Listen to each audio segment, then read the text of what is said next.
할렐루야. 2025년 4월 11일 질그릇 속 보배 교회 금요 열방 기도회입니다.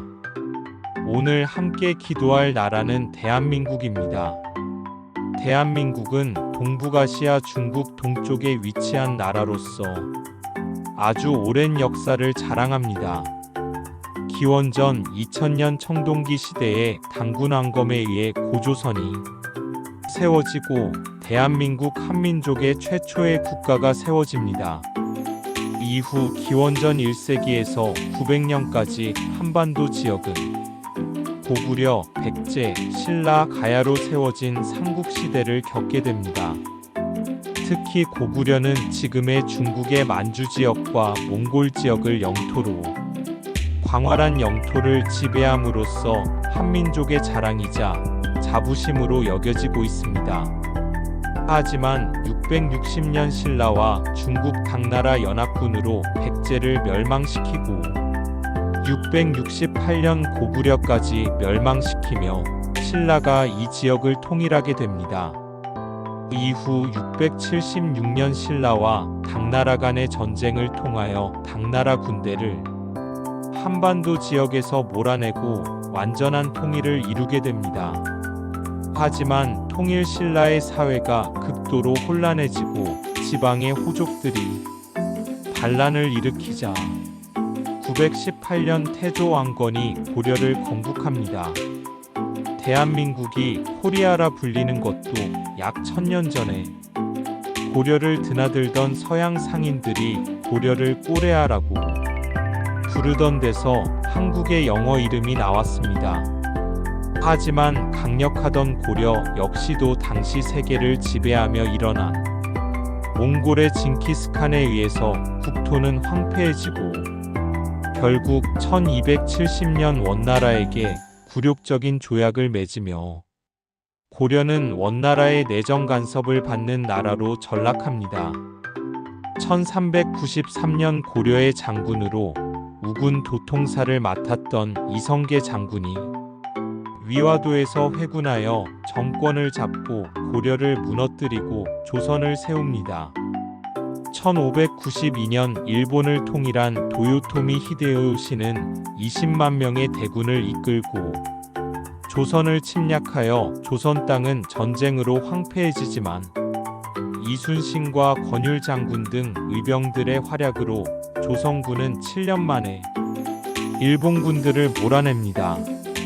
19세기에 들어와서 서양의 천주교가 들어오며 동학이 창시되고 서양 나라와 일본의 내정 간섭이 시작됩니다.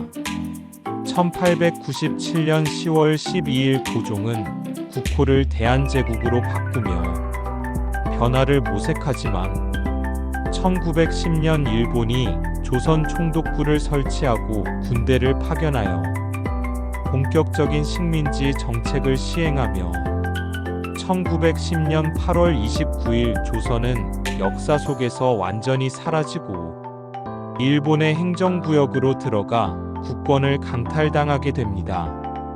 일제강점기 시대에 기존에 들어왔던 선교사님들에 의해서 학교와 복음이 광범위하게 전파되지만 일제 제국의 신사참배를 강요하는 정책으로 한국 교회는 영적으로 우상 숭배를 행하는 나라가 됩니다. 1945년 8월 15일 일본이 연합군에 항복함으로써 대한민국도 독립을 하게 됩니다. 이후 한반도는 남한은 미국이, 북한은 소련이 각각 주둔함으로써 분정이 시작되고 1950년 6월 25일 북한의 김일성 주석이 남한을 침략함으로써 수백만 명이 희생당하는 한국전쟁을 겪게 됩니다. 대한민국은 전쟁으로 인한 참상과 깊은 후유증 속에 1950년 미국의 경제 원조를 받으며 박정희 대통령이 경제개발 정책으로 성장하게 되며 이에 따라 한국교회 역시도 엄청난 양적 성장이 이루어집니다. 하지만 1998년 김대중 대통령이 취임함으로써 대한민국은 좌우 대립의 갈등을 겪기 시작하며 2017년 3월 10일 박근혜 대통령이 탄핵되며 2025년 4월 4일 윤석열 대통령의 탄핵으로 대한민국은 현재 심각한 공산화 위기에 놓여 있습니다. 대한민국을 위해 기도합니다. 첫째, 대한민국이 거짓된 정치 이념인 공산주의에 빠지지 않고 자유민주주의 국가로 성장할 수 있도록. 둘째, 대한민국 내에 반기독교 사상이 퍼져 있습니다. 이를 계기로 한국교회가 회개하며 정직하고 신실한 교회로 다시 나아갈 수 있도록.